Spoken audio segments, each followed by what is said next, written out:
Hello and welcome.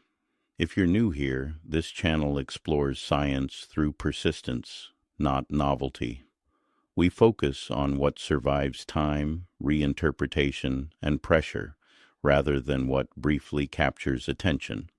These discussions are slow by design because durability in science is rarely revealed quickly. In this video, we're going to look at something that sits beneath discoveries and debates alike: the survival of truth artifacts. Data, methods, code, definitions, and boundary conditions are what carry knowledge forward long after headlines fade. This is not a discussion about who is right, but about what allows truth to last at all. Section 1 defines the object of discussion precisely. A truth artifact is not a claim, a conclusion, or a narrative.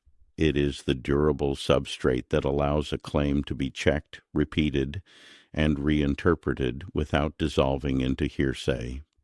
In practical terms, truth artifacts include the data set and its provenance, the full procedure that transforms raw measurement into reported results, the executable code and environment that reproduce the analysis, the operational definitions that fix what the variables mean, and the boundary conditions and systematics that describe what was assumed, what was controlled, and what was ignored. If those artifacts do not persist, then what persists instead is only a social memory of the result, which is not the same thing as the result. This matters because scientific knowledge does not survive by being convincing. It survives by remaining auditable under hostile conditions. Time is hostile because people leave, storage formats change, and context decays. Teams are hostile because independent groups bring different tools, assumptions, and error models. Reinterpretation is hostile because later theory can change which features of the data are considered signal versus artifact.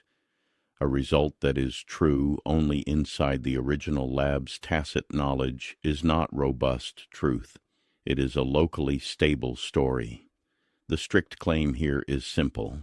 The degree to which a finding can be considered durable is bounded by the persistence of its artifacts, not by how confident the authors sounded. Section 2 addresses why truth artifacts so often fail to survive, even when the underlying measurements were competently performed. The dominant pressure is not fraud or incompetence, but incentive mismatch. Scientific institutions reward novelty, speed, and visible conclusions far more than they reward durability. Producing a new result is career advancing. Curating data, documenting code, stress testing definitions, and exposing boundary conditions is slow, undercredited work. As a consequence, the artifacts most essential for long-term verification are treated as auxiliary, even though they are the only parts that allow a result to outlive its original context. This incentive structure produces a predictable failure mode. Results are published with just enough supporting material to pass review under time pressure, but not enough to survive reuse by an independent team years later. Code depends on undocumented environments, data lose metadata, definitions drift subtly across papers, and assumptions that were once obvious become invisible. None of this requires bad faith.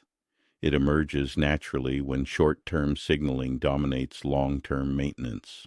The important point is not that science is broken, but that without deliberate counter-pressure, truth artifacts decay faster than conclusions, leaving behind claims that cannot be meaningfully audited even if everyone involved acted honestly. Section 3 makes the structure explicit by separating the major classes of truth artifacts and clarifying the specific role each one plays in persistence. First, there is data. Data are not just numbers or files. They include provenance, calibration history, selection criteria, and uncertainty characterization. Data that cannot be traced back to their measurement context or whose pre-processing steps are undocumented are effectively irreproducible even if the files still exist. When data persist only as summarized plots or reduced tables, later investigators lose the ability to test alternative models, error assumptions, or signal extraction methods, and the empirical core of the result collapses. Second, there are methods, code, definitions, and boundary conditions, which together determine how data become claims. Methods specify the procedural logic. Code implements that logic with all its implicit choices. Definitions fix what quantities are being discussed, and boundary conditions declare the regime in which the analysis is valid. Failure in any one of these propagates to the others. Executable code without stable definitions is ambiguous. Clear definitions without boundary conditions invite misuse. A method that cannot be independently rerun is indistinguishable from narrative description. Persistence requires that all of these artifacts survive together as a coupled system, because isolating any single component is not enough to preserve the meaning of the result across time, teams, and reinterpretation. Section 4 draws a necessary distinction between coherence and persistence, because these two are often conflated. A result can be internally coherent, mathematically consistent, and even empirically successful in its original context, while still being epistemically fragile. Coherence describes how well the pieces of an argument fit together at a given moment, given a particular framework and set of assumptions. Persistence, by contrast, describes whether that same result can survive being removed from its original narrative and subjected to different tools, theories, and error models without losing its meaning or validity. This distinction matters because scientific communities often mistake elegance or explanatory power for durability. A model that unifies many observations may still fail if its supporting artifacts do not allow independent reevaluation. Conversely, a less elegant result may persist precisely because its data, methods, and boundaries are explicit and conservative. The strict claim here is that persistence is a stronger filter than coherence. Many coherent ideas exist simultaneously, but only those with sufficiently robust artifacts continue to function as knowledge after personnel turnover, theoretical shifts, and methodological scrutiny have stripped away the original context in which they were first proposed. Section 5 introduces a minimal diagnostic for evaluating whether a scientific claim is likely to persist, independent of its popularity or apparent importance. The diagnostic is deliberately simple because complexity in evaluation often hides fragility rather than revealing it. First, ask whether the data can be located, interpreted, and reanalyzed by someone who was not involved in the original work. Second, ask whether the method can be executed in practice rather than merely described in principle. Third, ask whether the code or computational environment can be run and inspected without relying on undocumented assumptions. These three checks determine whether the empirical pathway from measurement to result is actually recoverable. The remaining checks address semantic and structural stability. Ask whether the definitions used in the analysis are explicit and stable enough to allow comparison across time, rather than drifting with context or convention. Finally, ask whether boundary conditions and systematics are clearly declared, including what regimes the result does not apply to and which sources of uncertainty dominate. If any of these elements fail, the claim may still be suggestive or useful, but it should be classified as non-persistent. The point of the diagnostic is not to dismiss results, but to prevent confidence from outrunning infrastructure, because only claims that survive these constraints can function as durable knowledge rather than transient conclusions. Section 6 addresses the downstream consequences of ignoring persistence, because this is where the cost becomes visible. When truth artifacts decay faster than claims, fields accumulate results that cannot be cleanly compared, combined, or retired. This leads to a false sense of progress, where the literature grows while usable knowledge stagnates. New work is forced to rebuild foundations that already existed but did not survive, and disagreements become irresolvable because the original evidentiary pathways are no longer accessible. At that point, debates shift from data and method to authority, reputation, or narrative alignment, which are poor substitutes for verification. The strict implication is that persistence is not an abstract virtue, but a rate-limiting factor on scientific advance. Fields that invest in durable artifacts converge faster, correct errors earlier, and waste less effort repeating fragile work.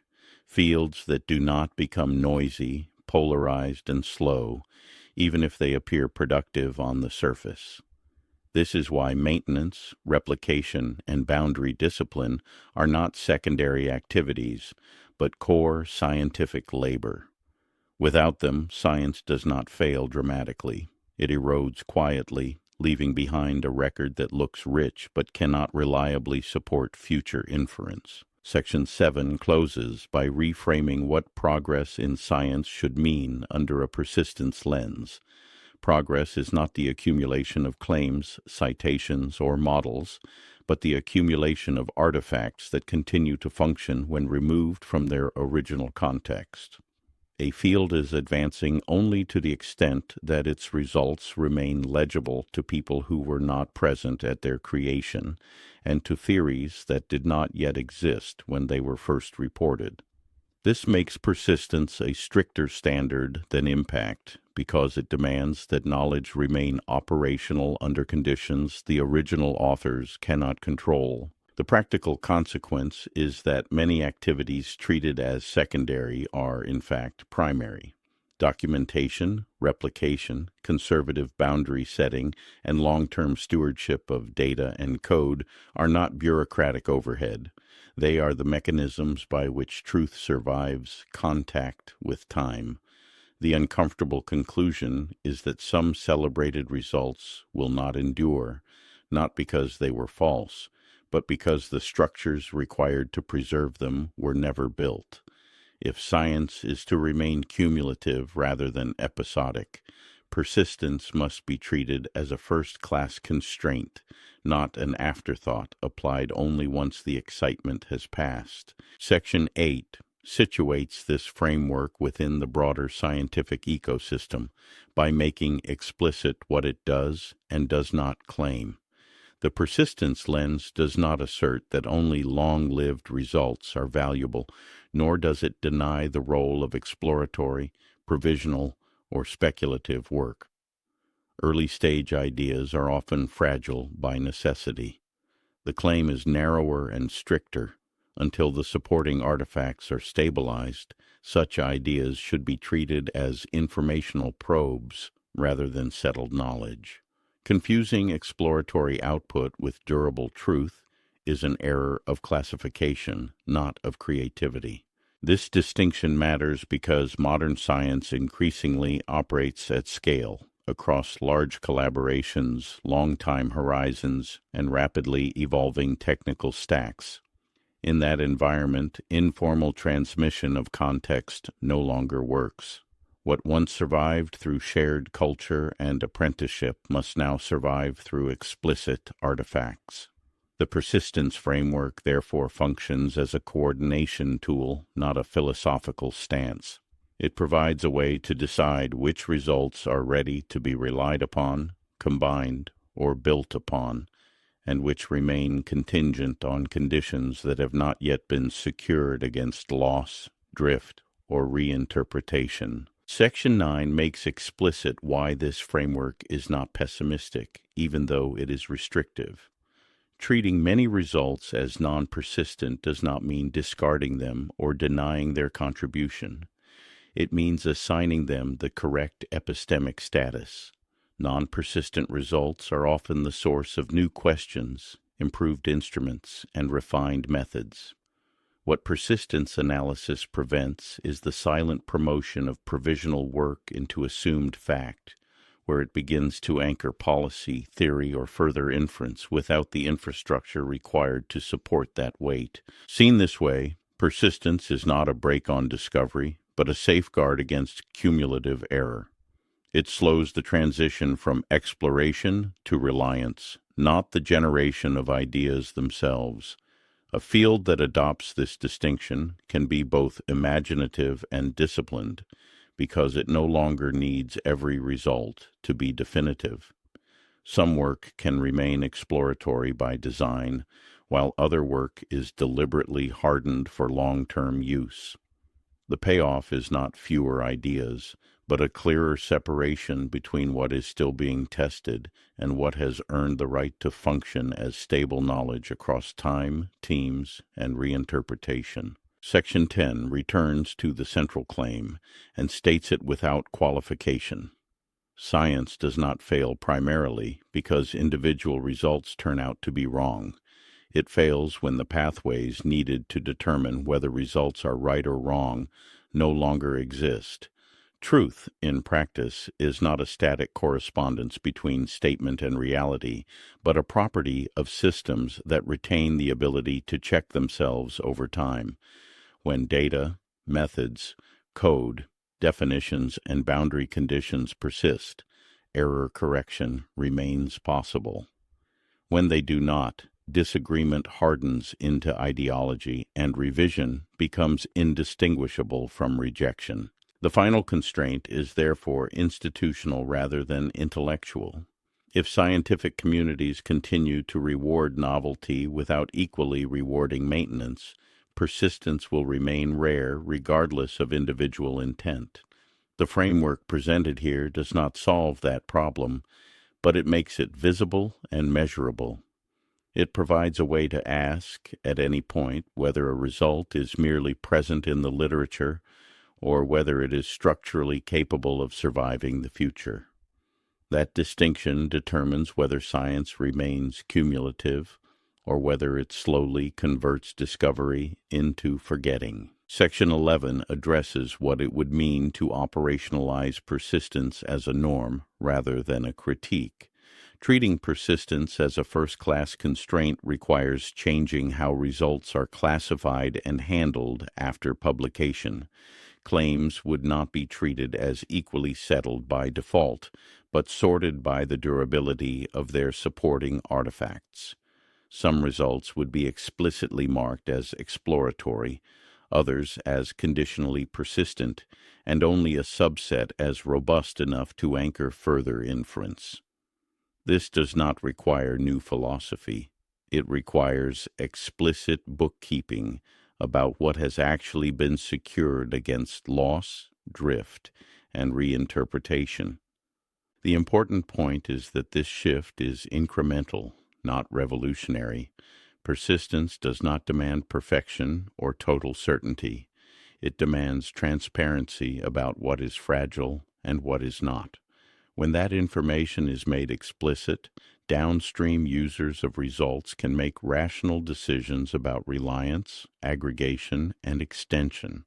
Over time, this reduces the accumulation of hidden debt in the scientific record. Instead of discovering fragility years later through crisis or contradiction, the limits of a result are visible from the start, allowing science to advance with fewer resets and less wasted effort. Section 12 closes the technical arc by stating the evaluative standard this framework ultimately imposes.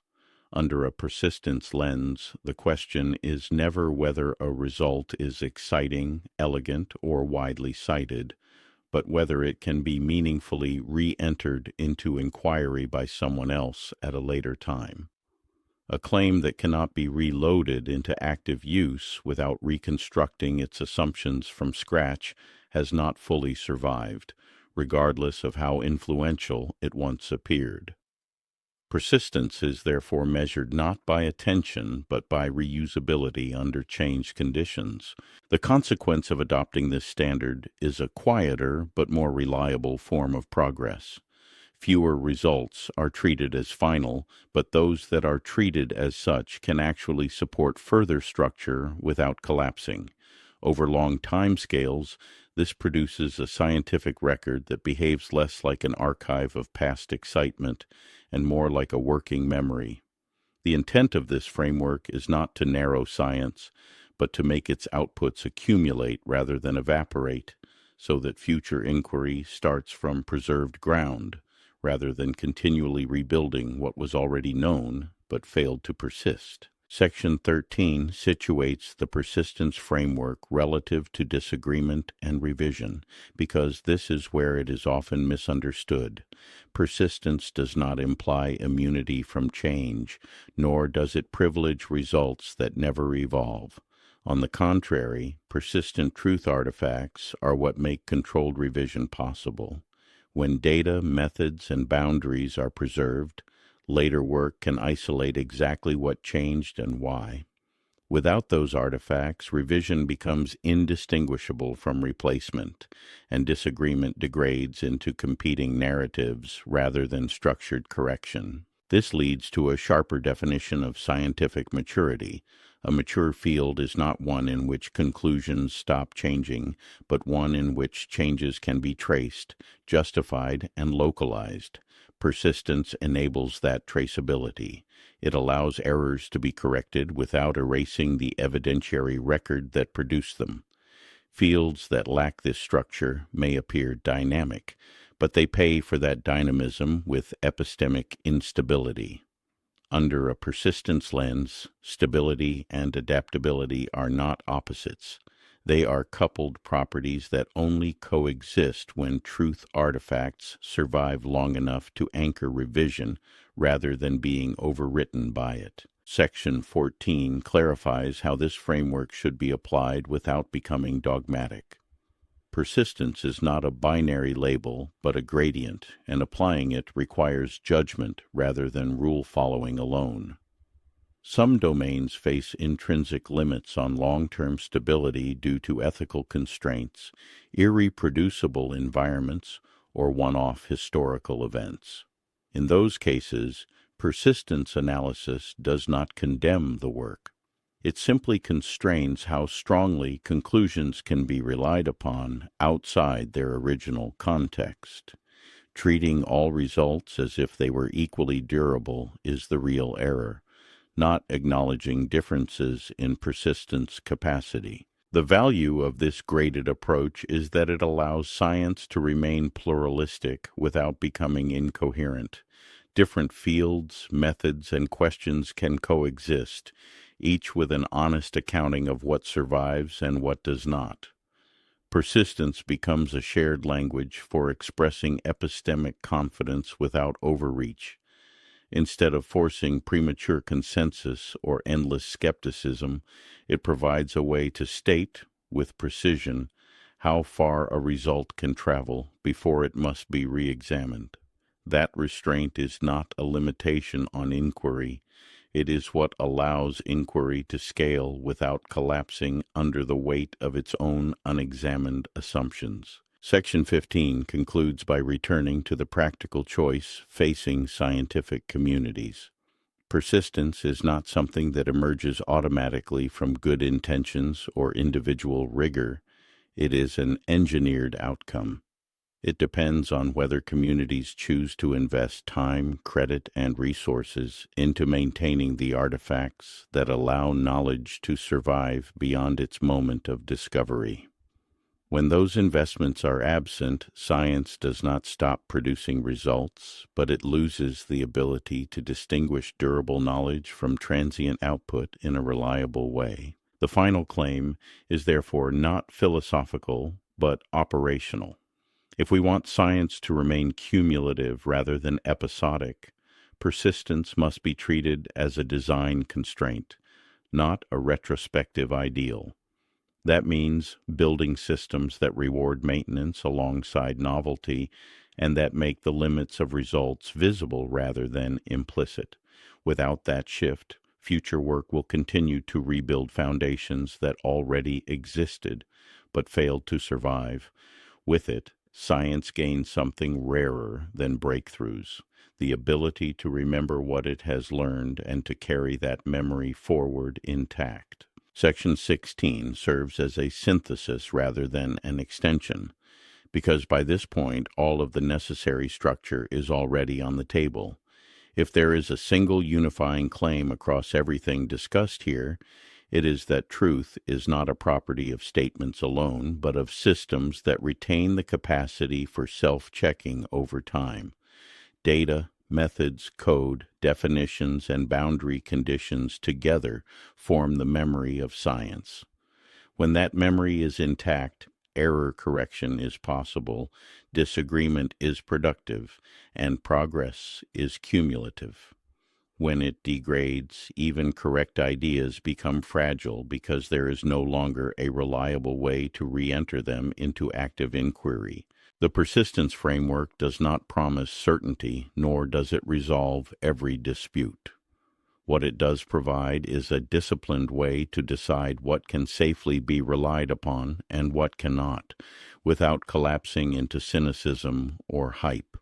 It replaces confidence based on authority or novelty with confidence based on survivability under constraint. In that sense, persistence is not an additional criterion layered on top of science. It is the condition that allows science to function across time at all. Everything else, discovery, interpretation, debate, depends on whether the structures that carry truth are built to last. Section 18 provides the final framing that ties persistence back to scientific trust without invoking authority or consensus. Trust in science is not generated by unanimity, credentials, or institutional backing. It is generated by the visible survival of verification pathways. When outsiders, successors, or critics can trace how a result was produced and can meaningfully re-engage with it, trust follows naturally, even in the presence of disagreement.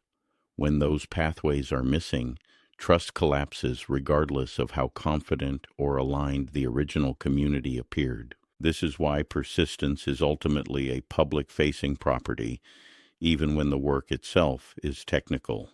Durable truth artifacts allow knowledge to cross boundaries of time, discipline, and social context without relying on deference.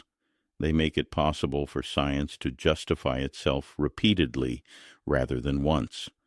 In that sense, persistence is not only about remembering results, but about preserving the ability to explain and defend them under changing conditions.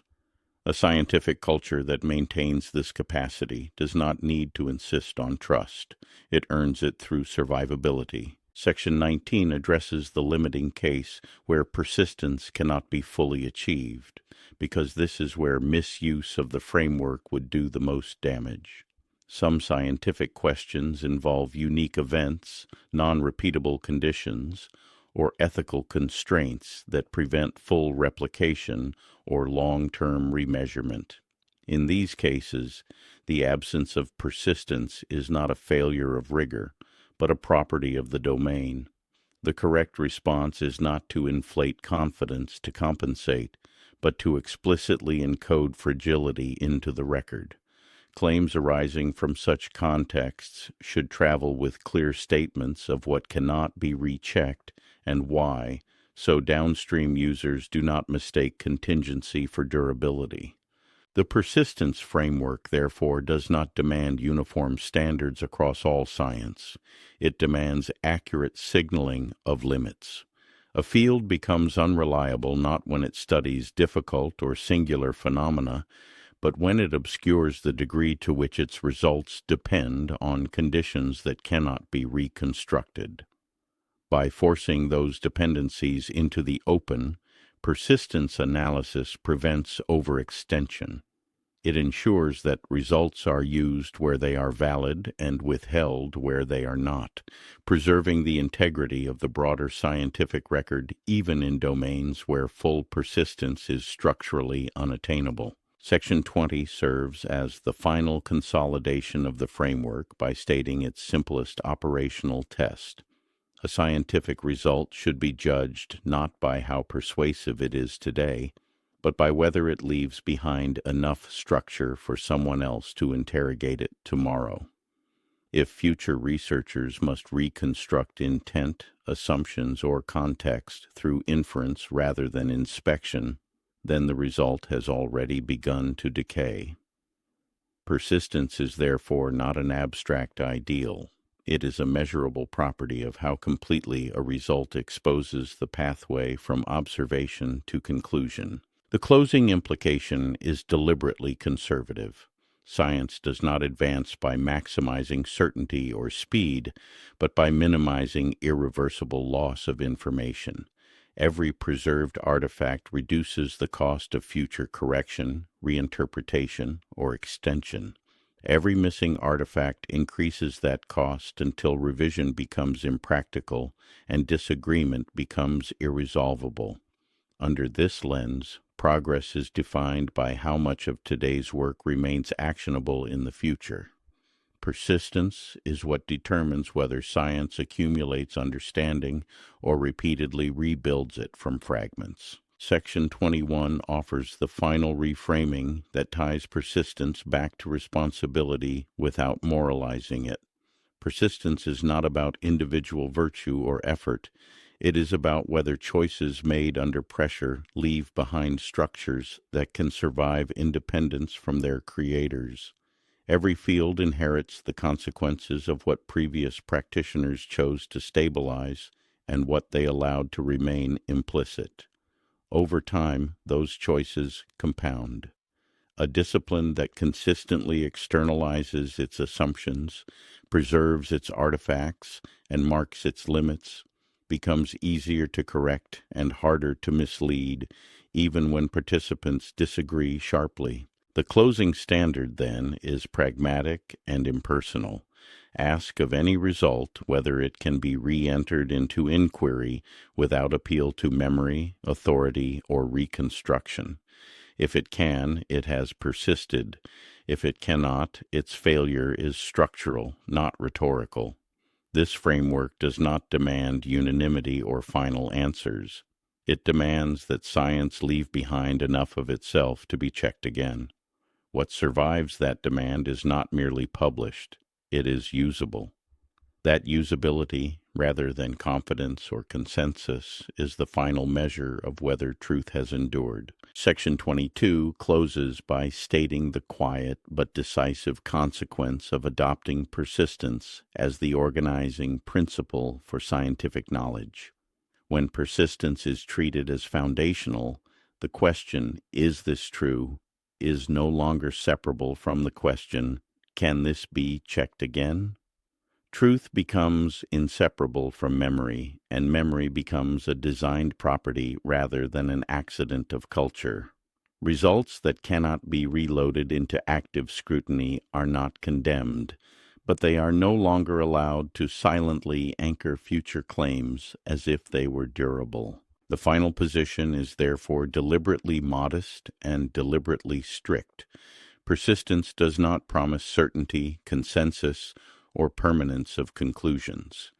It promises something narrower and more reliable, the continued availability of the pathways needed for correction.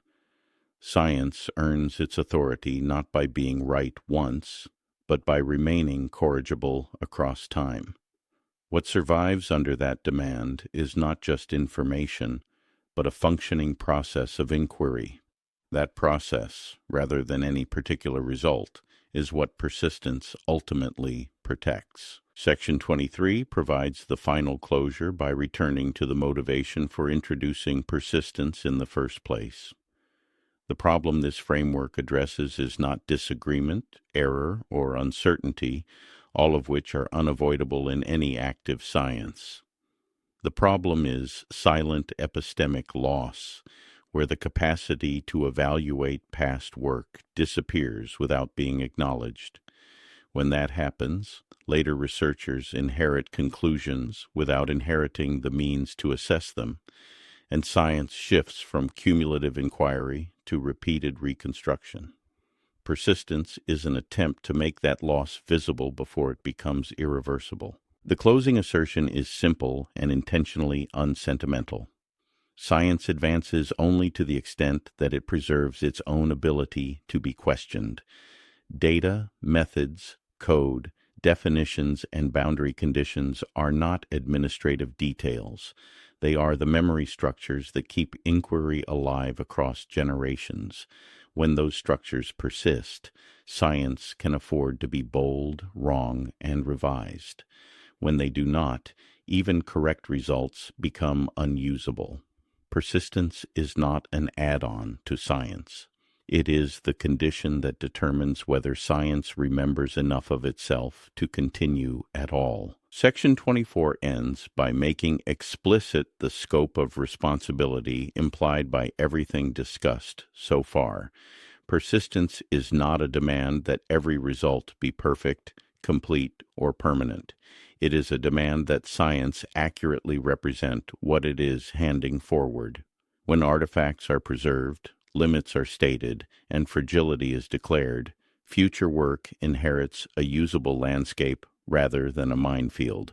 When those elements are absent, even well-intentioned results impose hidden costs on anyone who tries to build on them. The final takeaway is deliberately narrow. Persistence does not tell us what to study, which theories to favor, or which results to celebrate. It tells us whether knowledge has been packaged in a way that allows it to survive independence from its creators. That survival is what makes science cumulative rather than cyclical.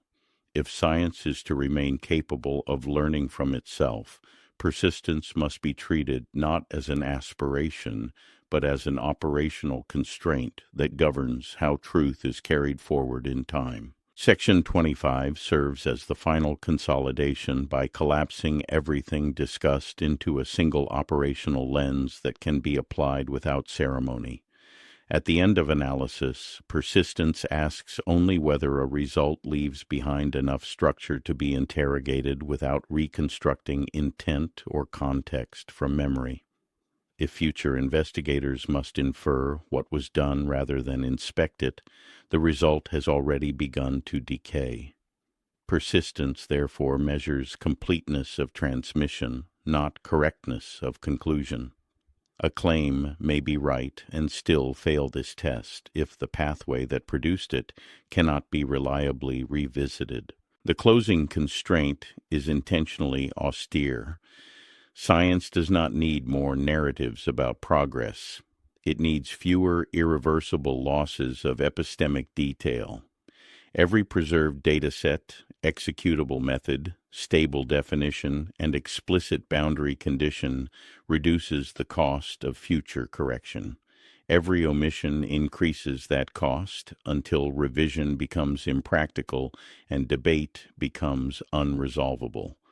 Under this framework, success is not defined by agreement or impact, but by whether tomorrow's inquiry can start from today's work without rebuilding what should have survived.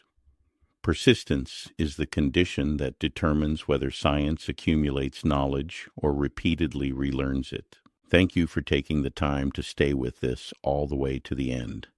That attention matters because these ideas are not about quick answers, but about what endures long enough to shape reality itself. This video is part of the Persistence Information Weave, the PIWCWG, where we explore what survives long enough to matter and what, through persistence, can eventually become matter. My name is Charles Carroll, and if you found value here, I invite you to join us next time. Because when we follow persistence instead of assumption, there's no telling where science may lead us. Thank you for listening.